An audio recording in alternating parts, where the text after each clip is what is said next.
बिस्मिल्लाहिर्रहमानिर्रहीम अस्सलाम वालेकुम। मेरे किसान भाइयों, मैं इस वक्त बीटी काटन की फसल ਦੇ ਵਿੱਚ ਮੌਜੂਦ ਹਾਂ ਤੇ ਅਸੀਂ ਦੇਖਿਆ ਕਿ ਸਾਡਾ ਜਿਹੜਾ ਹੈ ਜੁਲਾਈ ਦਾ ਮੰਥ ਆ ਨਾ, ਇਹਦੇ ਵਿੱਚ ਕਾਫੀ ਸਾਰੀਆਂ ਇਹ ਬਿਮਾਰੀਆਂ ਸਾਡੀ ਕਪਾਹ ਦੇ ਉੱਤੇ, ਅਗੇਤੀ ਕਪਾਹ ਦੇ ਉੱਤੇ ਵੀ ਔਰ ਪਛੇਤੀ ਕਪਾਹ ਦੇ ਉੱਤੇ, ਦੋਨਾਂ ਦੇ ਉੱਤੇ ਆਈਆਂ। ਕਈਆਂ ਖੇਤਾਂ ਦੇ ਵਿਜ਼ਿਟ ਹੋਇਆ ਤੇ ਦੇਖਿਆ ਕਿ ਖੇਤਾਂ ਦੇ ਖੇਤ ਹੀ ਜਿਹੜੇ ਆ ਨਾ, ਪੱਤੇ ਪਹਿਲੇ ਕਾਲੇ ਹੋਏ ਆ, ਕਾਲੇ ਹੋਣ ਤੋਂ ਬਾਅਦ ਫਿਰ ਜ਼ੰਗ ਆਲੂਦੀਏ ਹੋ ਗਏ। तो ऐसा क्यों हो गया वा?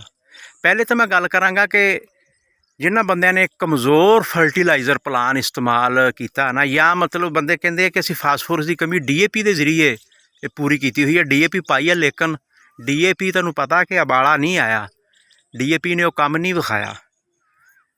तो फिर सानूं हुण की करना चाहिए वा? जो होना सी वो हो गया। पहले तो मैं ये कहांगा कि फर्टिलाइज़र ने वो काम नहीं विखाए। जिथे फर्टिलाइज़र की कमी है ना, पोटाश की, फास्फोरस की कमी है, उत्थे तुहाडी कपाह जिहड़ी है ना, वो झलसाओ का शिकार भी हुई है, काली भी हुई है, बीमारियां का अटैक उत्थे ज़्यादा होएगा।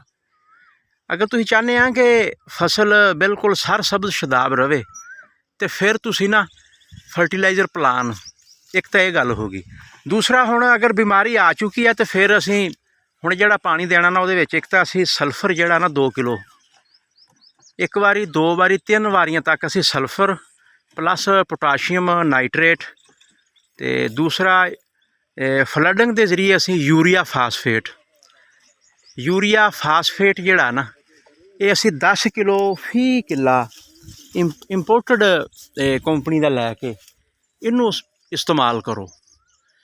तो इंशाअल्लाह ताला अल्लाह के फजलो करम नाल बढ़ोतरी भी होएगी, ग्रोथ भी शुरू हो जाएगी, नवीं जिहड़ियां नोडां निकल रही, फुट हो रही है, वो सेहतमंद होएगी और तेज़ी नाल पौधा ना फ्रूटिंग की तरफ माइल होएगा।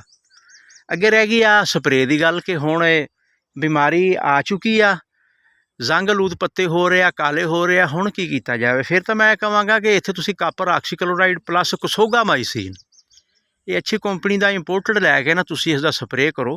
कापर ऑक्सीक्लोराइड का स्प्रे भी करना वा और इसनूं फ्लड भी करना वा।